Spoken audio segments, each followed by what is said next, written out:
a crown of the architecture of the world. So he's on the top of the world now. The huge big building is there, or temple is there, what do you want to call it. A mystery of earth, married earth and heaven. Earth and heaven are married, you see. They have come together. The bride and the bridegroom are here now. Annexed divinity to the mortal scheme. What a wonderful thing. He said that is the transcendent miracle. What is the transcendent miracle? That earth and heaven in their marriage have annexed divinity to the mortal scheme.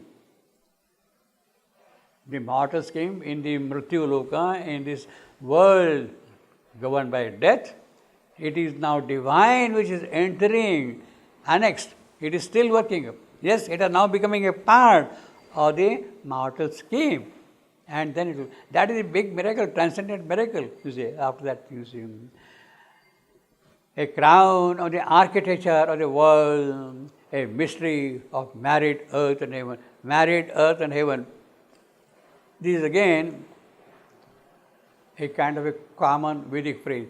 Java Prithvi. Java means heaven. Divya, divine. Prithvi, that is earth. They are the consorts of each other, you see. Married together. A mystery of married earth. I mean, they are bound together. They are tied together. Until now, earth was separate, heaven was separate. There was a separation line. Now, with all these things, what we have got here, with all these things, what happened? At the transcendent miracle, a seer was born, a shining guest of time.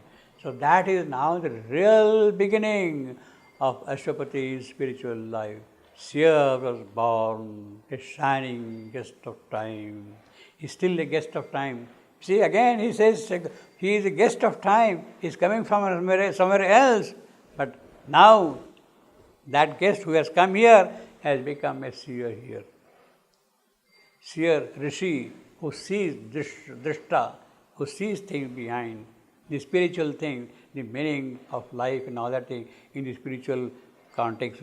A seer was born, a shining guest of time. What a wonderful line. A seer was born, a shining guest of time. See, it keeps on echoing. You repeat that thing and the vibration keep on spreading. A seer was born, a shining guest of time. A seer was born, a shining guest of time. It keeps on kind of spreading, the sound, the effect, you see. A seer was born, a shining. That's the power of poetry, you see. See, there is nothing complex in this line, but it is so powerful, so beautiful.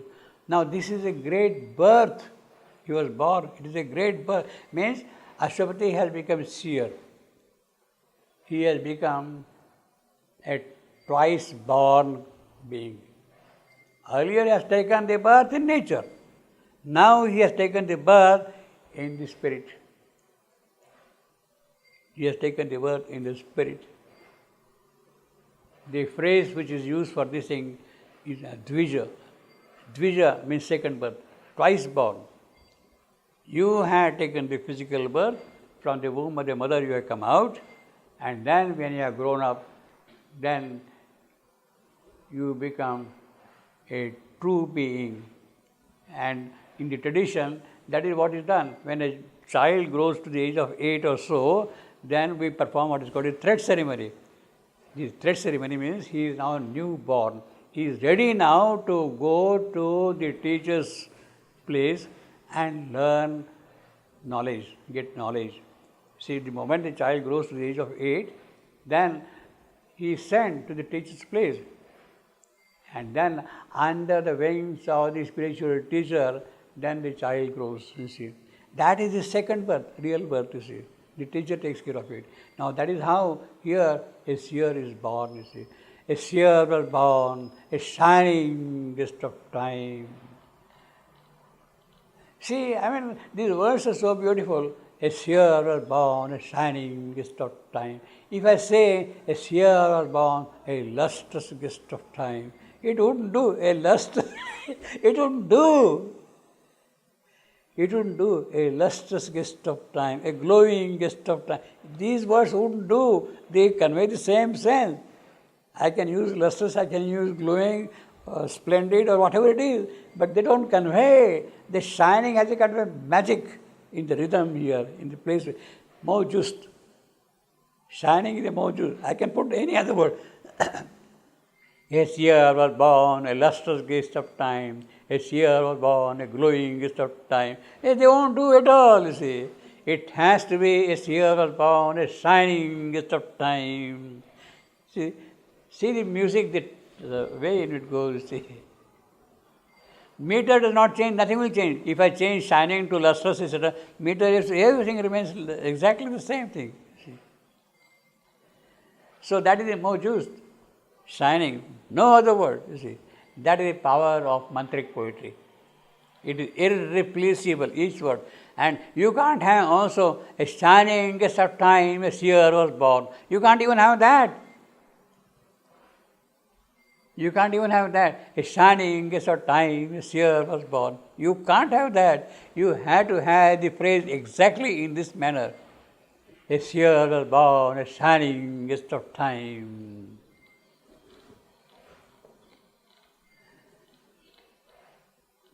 So Ashwapati is now entering into the spiritual realm. From the mental, he is crossing into the mental being, into the spiritual, you see. So that is the miracle, the transcendent miracle. That is the first miracle which has happened in the life of Ashwapati. I will say this is the first miracle.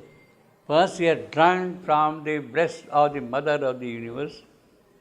He had the experience of dynamic Brahman and static Brahman. All those powerful experiences here. He has grown up, now he has climbed up here. He has crossed the line beyond mind. He has entered into the realm of the spirit. And there, when a seer is really born, the seer is really born when it enters into the spiritual domain. When he becomes a spiritual person, then he becomes a seer. See, Drishta. Seer, the Sanskrit word is drishta, who sees things. Actually, seer, when he expresses his things, give word, seer poet, what he sees, he expresses that thing. Then he becomes kavi, he becomes the poet, real poet, he becomes rishi. Rishi is a seer poet. For him, mind's limiting firmament seized above. Obviously, he has left now mind's skies. He has gone beyond the skies of mind.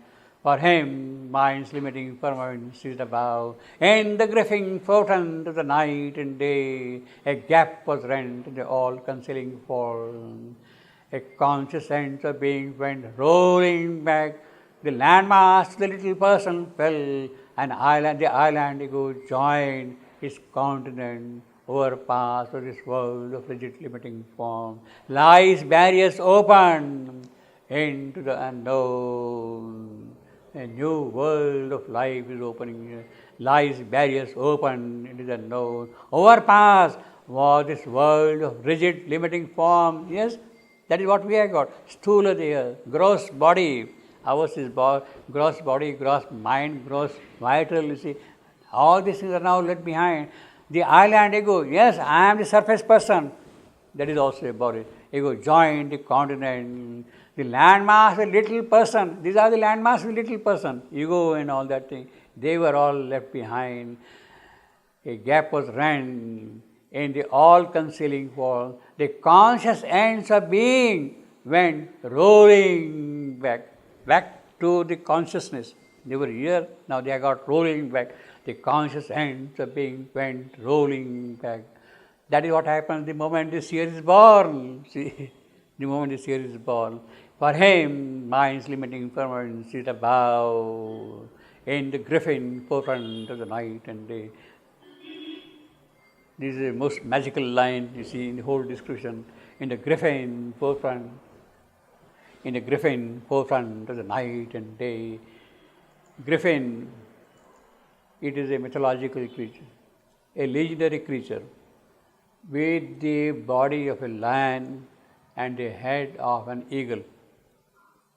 The head of an eagle and the rest of the body of a lion. That is the griffin, mythological, you see. The body of a lion and the head of an eagle with the wings. Now, lion is a king of the beasts. Lion is the king of the beast. Eagle is the king of the birds. King of the birds. Eagle. King of the birds. Eagle is the king of the birds. Lion is the king of the animals. Now, all nobility, all power is present now in him. In the forefront of the night and day, our ignorance and light. Night and day, he stands for ignorance and knowledge, you see, day. Now, it is in the forefront. Means this creature now is moving forward. Powerful creature, force, son of force. That is the griffin now, the nobility, the character. Forefront of the night and day, a gap was rent in the all-concealing wall. So, with that kind of a animal or a bird, or what you want to call it, a gap was rent. An opening was made, and then he could cut through and go up, climb up. Means you have got a sky there. You are not able to penetrate the sky, but now this griffin is able to penetrate the sky and go beyond, you see, go beyond. See, griffin is a wonderful creature. It is griffin who is yoked to the chariot of necessity in Greek mythology. Chariot of fate, chariot of necessity is driven by griffin. With the body of a lion and the wings of an eagle, it is he who is driving the chariot of necessity in the Greek mythology, you see. So now, but here there is no question of necessity. Here is something different in the description. So I can't apply that analogy, that image of the Greek griffin to this creature here. That he is driving. There is no necessity. It is happening now in him. It is opening out now completely in him, you see. In the forefront of the night and day griffin, it is not necessity or fate now which is being driven by here, you see. What is really happening? I will rather go to the description of griffin in Dante's Divine Comedy. In Dante's Divine Comedy, in the first two books, Inferno and Purgatory, he is led by Virgil's spirit. Dante is led by the spirit of Virgil to different parts of Inferno and Purgatory, you see. He is the guide. Now, the moment he has completely surveyed the purgatory part of the second layer of creation, the role of Virgil is over. The role of Virgil is over. Virgil cannot lead Dante any beyond that. But the creation, the possibility don't end with that. There are still reasons beyond that thing, you see. Now, of course, according to the Christian theology, she will correct me, but let me make a venture. According to Christian theology, Virgil was born before Christ. Virgil was born before Christ. So all that Virgil could give was what was there before Christ. After the birth of Christ, things have changed, and Virgil cannot lead you beyond that, you see. So it is, you have to leave Virgil after that and take another guide. And here, Dante is now led to paradise, where he meets Beatrice. And it is Beatrice now who becomes his guide to take him to different paths of the paradise.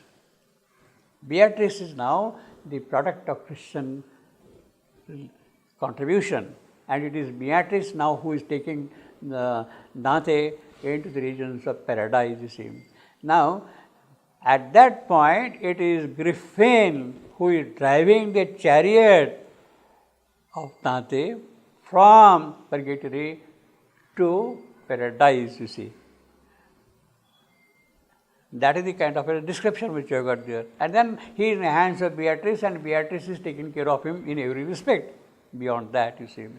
So, in other words, from purgatory to paradise, it is the Griffin who is driving the chariot and taking them to paradise. You see. Here, exactly the same thing. Griffin is taking Ashwapati from the mental realm into the spiritual realms. This creature is taking now, so he is now leaving behind the lower part and entering into the spiritual part of it. So I will rather say that this Griffin, if at all you want to connect it with a historical or literary description, I will rather connect it with Dante's Divine Comedy. He is transiting now into paradise, Dante. And it is Griffin who is now taking forward, and Beatrice is there in the chariot, and they are moving forward onward, you see. In the Griffin, forefront of the night and day. Night, that is the ignorance. Day, that is the superconscious world. This is the inconscient, darkness, subconscious world. This is the superconscious world. World of darkness, the world of light. So, darkness, the lower part, from the mental into the spiritual, he is entering. That is what the night and day mean here. And mind well, these are cap N, cap day. These are universal powers, universal realms, universal regions, you see. In the Griffin, forefront of the night and day. So, in that now a gap was run in the all-concealing wall, and a conscious sense of being, etc., that follows, you see. So, Ashwapati is now led by the Griffin into the spiritual. A powerful animal who can break everything. A powerful bird who can fly into any sky. Into any sky. And with nobility, with kingliness, with royalty. It is that what makes a Griffin a very noble kind of a bird, you see. Lion is a noble creature, king, see, royalty is there. Same thing, eagle, the mighty eagle of Zeus, or in English, or in Indian mythology, Garuda. Garuda is the vehicle of Vishnu himself, Garuda of Vishnu himself. So it is that combination of power, animal strength, the vital strength which got so much sublimated that he has become a lion. And that lion now is carrying wings and going up here. In other words, there is a kind of a transition now from lion to the eagle or the upper sky, you see.